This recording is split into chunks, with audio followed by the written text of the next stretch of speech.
Alright, so today we're going to Dubai Islands. In this video, I'm gonna give you the most detail about Dubai Islands, what I think about the community, what I think is actually going to happen in that area, and give you the pros and the cons. And I've looked all over YouTube. This is by far the most in-depth video about Dubai Islands. Before we talk about Dubai Islands, you need to know a few things. Dubai Islands was not always called Dubai Islands. It used to be called Deira Islands because it's actually in Deira, Dubai. It's on the northern part of Dubai near the airport. So if you've ever come to Dubai, you would know this area because you landed here. The name has been changed over the years and now we're on Dubai Islands, and it's my favorite name by far. You might be wondering, what are they building on this island? Well, they're planning to build 86 hotels and resorts, 2 full golf courses, 9 marinas, a full shopping mall, and many more things. But now this is not going to be a fully positive video. I'm not just going to say all the good things, so let's dive right into it. Location, that's the first thing I want to talk about. Dubai Islands is a little bit far from downtown, DIFC, and Marina. How far? Well, from Dubai Islands to Marina, it's a 41-minute drive without any traffic. From Dubai Islands to downtown, it's a 33-minute drive without traffic, and to DIFC, it's 31 minutes. Why does this matter? Well, if you're living here and you have to go to these other areas, it might not be convenient. Now, 30 minutes isn't too bad, but once there's traffic, it can get worse, and we're gonna dive into traffic a little bit later. But on the positive side, I really believe that this place will not be for long-term residents. It's probably gonna be mostly for people coming here on holiday. Dubai Islands is going to be the place they go to. Of course, they're going to go check out downtown. Of course, they might go check out Palm Jumeirah and Marina, but this is not something they'll be doing every single day. Most of their time will be spent on the island itself, and they'll have everything within that community, so they don't even need to leave. And on the bright side, it's close to the airport, so they can quickly go to Dubai Islands. Now, one con that I do want to mention is that because Dubai Islands is in Deira, you're competing against a lot of cheap accommodations. So to show you what I mean by this, I'm going to pull up a Google map here that has hotels in the range of $60, and you can see that there are a lot of search results. They're literally everywhere. Why? Because Deira is known to be cheap. Now, does cheap mean good?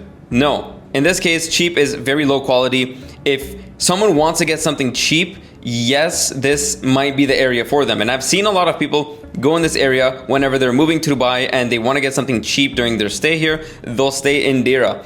Now, the only downside of this is it's obviously going to put a bad look on Dubai Island. For example, if a tourist is using Airbnb and they're looking at accommodations in this area, they're obviously going to see this cheap stuff over here. But the bright side is none of this cheap stuff can even compare to the stuff in Dubai Island. So yes, they'll see cheap stuff, but if they don't even want that cheap stuff, then they will not go for it. Because that cheap stuff is low quality, which is the most important thing. There's no value there. It's just a low price. And if you go downtown and you put the same price range, you'll quickly find that there's nothing really available within that price range, unless you're interested in staying in a hostel. So I mentioned I talk about traffic, and in this case, if you're driving home from Dubai Islands to Marina, for example, at night after the sunset, which is of course whenever people leave, you're gonna have to expect a lot of traffic. So add another 10-15 minutes on top of your average commute time. Now, the good news is, as you can see in this video right here, they're building new infrastructure, new roads, new bridges, new highways, and this is being built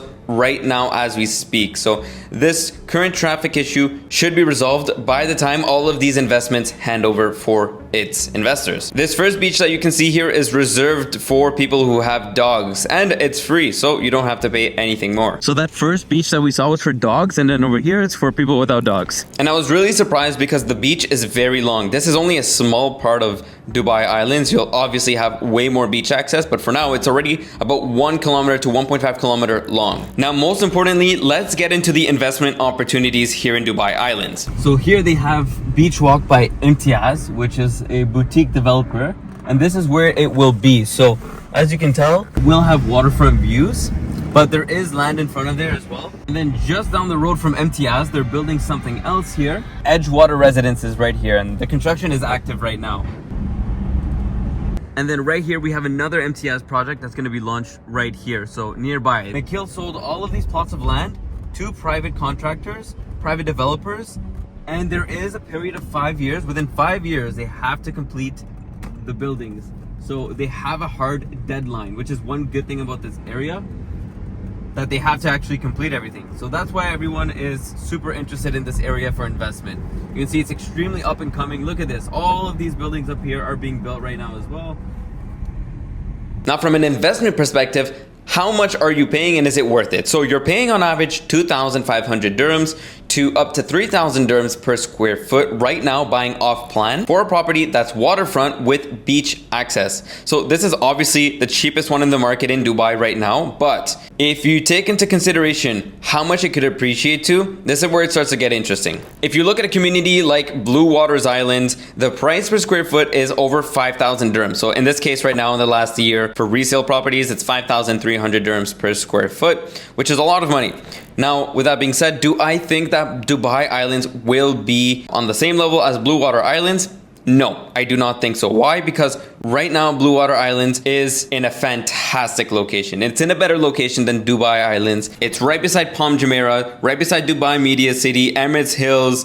You have Jumeirah Village Circle, Al Bashra, you have Motor City, you have all these communities here. JLT, etc. So many villa communities are in this area. You're in a place that's fully developed and you're in a prime location. You have 5-star hotels, best dining in the world, amazing amenities. Literally everything you need is near Blue Waters Island. However, with that being said, can we get to a similar price point? And that I would say yes. Will we get to a price that beats Blue Water Islands or even competes with it? I do not think so, but I could be wrong. I'm just taking a guess at the end of the day, based on my own opinion. So in the case that you do buy it at 2,500 dirhams per square foot and it goes up to 3,000, you're still doing well. You're gaining 500 dirham per square foot. But of course, this is something that now we're just beginning to speculate on. So if you did get in early now and it did go up, of course, you would be in the best position because you're getting in now while there's literally almost nothing there right now. Now, the next thing that I want to mention is because Dubai Islands is so close to the airport, there is a lot of noise.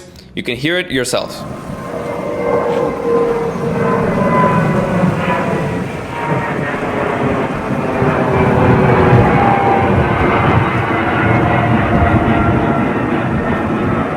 Now, of course, this noise sounds bad on the video, but it's not that bad in real life. Plus, if you keep in mind that the airport, the DXB airport, is planned to be shut down and moved to Dubai South, this is a lot better because at that point, the appreciation of these properties will go up. But to be fully transparent, it will take some time. So this is planned to be done around 2030. So there still is some time for this to change. And until then, the residents here will have to hear this plane noise. Now, the next thing that I want to mention is they already have some infrastructure for the shopping mall and the outdoor shopping mall that I mentioned at the start of the video. So the Deira Mall was never completed, okay? It was planned to be a shopping mall that had a retractable roof, something that could let the residents and the tourists shop at night with the roof off, like an outdoor experience. It was never completed. Nikhil still is looking for a buyer at this point for this property. Not that they can't find buyers, but they're trying to get a great price, of course, obviously, and because of that, it has not been sold. Now, the second thing you need to know is there also is a night souk there. The entire infrastructure is there, but it's just not fully open yet. Let me show you what it looks like. So you can see right here, right? You see this right here? Yeah. So all of this was supposed to be a huge night market. Is this one open? It seems like no, it is not. It's also closed off. Part of it is still open. The entire thing is not, but part of it is. I was told that this area is now more for people who are bulk buying goods and then bringing it back to their shops in Dubai, for example. So let's go and take a look at it. For now, it's 100% empty, but when they finish building and finish everything near the beach and finish all those developments, it's 100% going to be busy. I mean, there's no way that it will not be jam-packed, full of people. They are very intelligent. They know exactly what they're doing. They did not build this for no reason. That's for sure. I know they're going to have a ton of people here one day. And they also have a marina. So let me show you what it looks like.